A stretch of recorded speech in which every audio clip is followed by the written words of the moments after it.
সুপ্রিয় দর্শক, আসসালামু আলাইকুম। মানুষ হিসাবে আমরা সামাজিক জীব। সামাজিকতা রক্ষার ক্ষেত্রে বা বংশবৃদ্ধি করার ক্ষেত্রে বা দৈহিক চাহিদা পূরণ করার ক্ষেত্রে দেখা যায় যে অনেক মেয়েরই অনীহা থেকে থাকে বা বিভিন্ন ক্ষেত্রে দেখা যায় যেহেতু সামাজিকতার একটি জায়গায় মেয়েদের বিভিন্ন ধরনের বিষয় মাথায় রাখতে হয় বা মেয়েরা একটু লাজুক প্রকৃতির হয়ে থাকে, তো বিভিন্ন কারণে দেখা যায় যে অনেক মেয়েদের ভেতরেই যৌন আগ্রহটা দিনে দিনে কমে যেতে থাকে।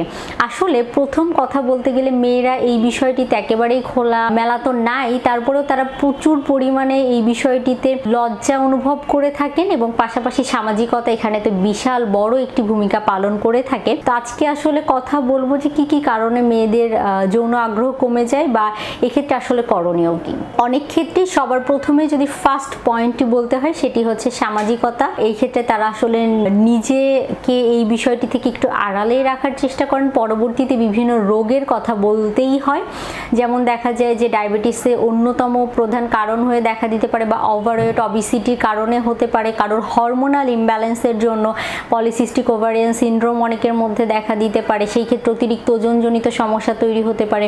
সেটার পাশাপাশি দেখা যেতে পারে যে আরও বিভিন্ন বডি কমপ্লিকেসি তৈরি হতে পারে। হরমোনাল ইমব্যালেন্সের জন্যও কিন্তু অনেকের ক্ষেত্রে বা অনেক মহিলাদের ক্ষেত্রে যৌন আগ্রহটা কমে যেতে পারে। পাশাপাশি দেখা যায় যে অনেকের ক্ষেত্রে বিভিন্ন ধরনের মেডিকেশন চলে বা বিভিন্ন ধরনের ওষুধ ডাক্তার দিয়ে থাকেন অনেক রোগের জন্য, তো সেই ক্ষেত্রে দেখা যায় যে সেই ওষুধগুলোর পার্শ্ব প্রতিক্রিয়ার জন্য কিন্তু যৌন আগ্রহ অনেক মহিলাদের মধ্যেই কমে যেতে পারে। আবার দেখা যায় যে অনেক ক্ষেত্রে তারা যেহেতু এই বিষয়টি সম্পর্কে খুবই গোপনীয়তা বজায় রেখে চলার চেষ্টা করেন, সেই ক্ষেত্রে তাদের আগ্রহ কম না থাকলেও আগ্রহ দেখা যায় অনেকের মধ্যে মোটামুটি আছে, কিন্তু সেই ক্ষেত্রে তারা এটি প্রকাশ করতে চান না। তো সেই ক্ষেত্রে অনীহা থেকেও দীর্ঘ সময় এই অনেকের মধ্যে আসলে দেখা যায় আগ্রহটা কমে যেতে পারে।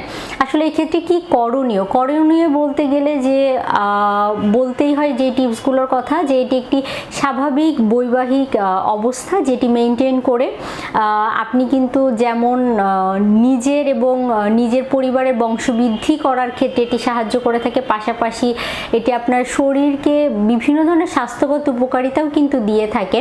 আর যদি অতিরিক্ত কমে যায় সেই ক্ষেত্রে তো অবশ্যই ডাক্তারের শরণাপন্ন হতে হবে। পাশাপাশি খাদ্যের বিষয়েও যত্নশীল হতে হবে। যেমন আমরা বলে থাকি এই সময় জিঙ্ক জাতীয় খাবার খুব ভালো কার্যকর ভূমিকা পালন করে থাকে, বা ওমেগা 3 ফ্যাটি অ্যাসিড সমৃদ্ধ খাবার। আবার বলা হয়ে থাকে যে এগুলোর পাশাপাশি সেলেনিয়াম জাতীয় খাবার যেগুলো আছে সেই খাবারগুলো খাদ্য তালিকায় রাখতে পারেন।